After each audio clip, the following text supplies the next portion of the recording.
I want to talk about kind of the current state of things, the things that you are still working on, but kind of to wrap up the journey you've been on with Enverus, I'd love to hear what you're obviously a leader in the space, and that wasn't how it started. What was it like in competition? How did you differentiate yourself? What set Enverus apart, not only in the fact that you were constantly evolving, but what are some of the things you can look back on like, wow, that really set us apart from this competitor. This allowed us to become a, top market leading company. Yeah, good question. And it's a good question because I think any startup is going to need to focus on differentiation, especially when there's a crowded market. I think when Alan and team decided to first be cloud based, they were the first ones. That was a clear differentiation, right?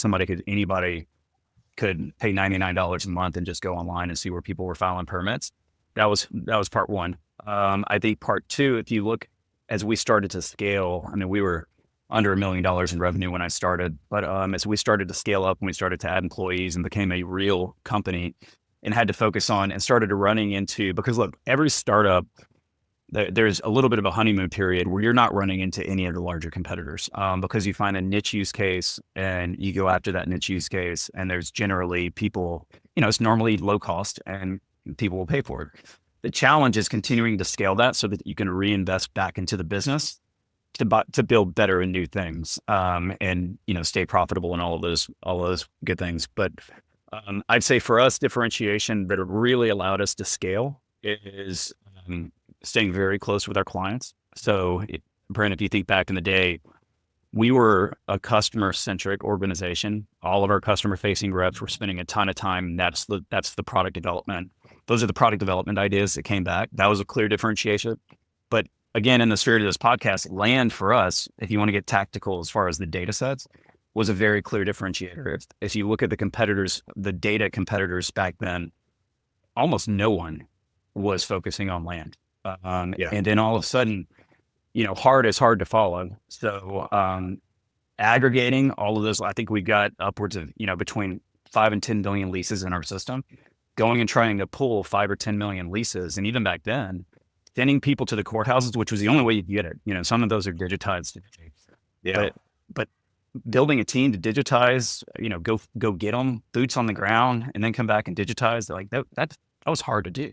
And so the land clearly differentiated in us. And then as we grew, I think a lot of what differentiated us was having almost soup to nuts. And we talked about that data across the spectrum, having all that data where you could come to one place and get your answers that you needed. Clearly that was a differentiator as well. But we've held on to some of those same values. I mean, customer service, customer success, product driven through our customer problems. A lot of those are still differentiators for us. Now we got a lot more because we're at scale, but I think those are some of the more tactical ones at the beginning anyway. Yeah. Are there any other tech companies out there that are in different industries that you kind of look up to, or you feel like we love their ethos? Yeah. Yeah. I mean, shoot, I could name a bunch. I'm on the product side of the business. So you look at customers with massively high ratings and, like an Apple or, all of, as far as level of innovation. You look at what Salesforce did early on and, Benioff's vision for having a cloud-based vision that was doing something different and wanted to be best in class. There's a lot of them out there.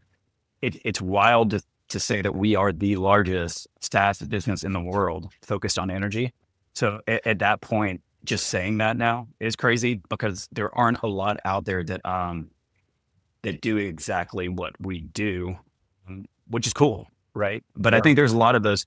I think a lot of the cloud-based innovative companies that focus on aggregating data and then running, building analytics off of it, even whether it was in healthcare or other areas, are things we at least looked at.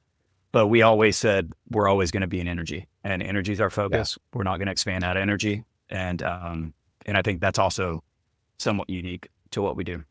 Yeah. Well, that kind of leads to the current state of things, right? Obviously, y'all grown to a very impressive company and a big company, and I mean, you're at the center of data in the energy business. And we've talked about how it kind of started with land, but it's grown so much more beyond that. You've got engineering tools, you have a lot of things there. What's the current state of the Enverus platform? What all have you aggregated into the system? Talking about that data. Where do you stand now? What's the product look like today? Yeah, well, I'll just say this, Brent. That's a much harder question to answer today than it was, 20 years ago when we were talking through Yeah. this. Because again, it's so broad. But I think, I mean, well, look, and the fact of the matter is we have to continue to invest to build this stuff out. I think we've invested close to $5 billion over the last 10 years in building out new innovation. And that includes some acquisitions we made. But the best way I could distill it down quickly is today we have three core areas of the business. The first core area is what most of these, listeners listening to this are probably familiar with. That's our energy analytics and commodity business. So that's where we started. 25 years of data that, started with land, but carries across the life of the well. So everybody's using us, from land professionals, upstream operators, midstream, OFS, financial services. So they're all using us in different ways on the platform to make data-driven decisions for their business. That's like part one of our business.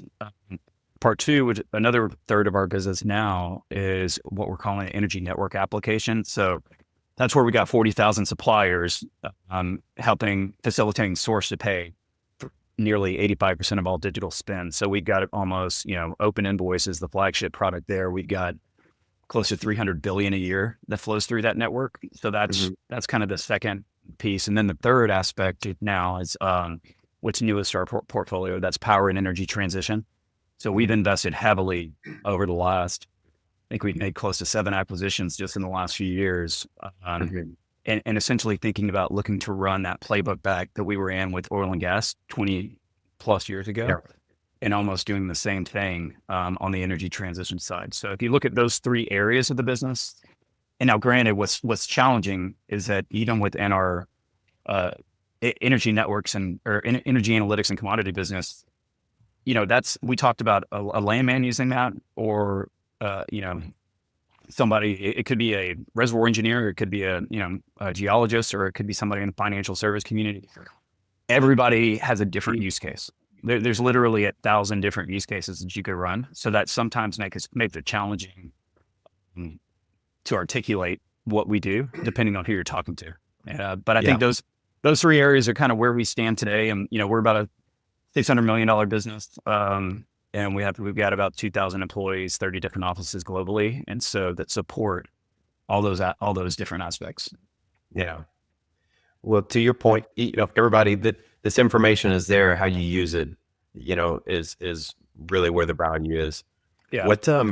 I'm interested in, like, what kind of brought y'all to the decision, like, to get into the open invoice side of things? Like, what spurred that? Was that something that just an opportunity presented itself, or was it strategic for you guys and then you capitalized on it?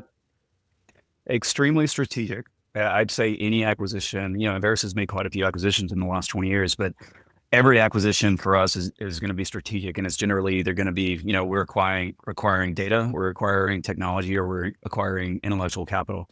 And the key is we are an integrator.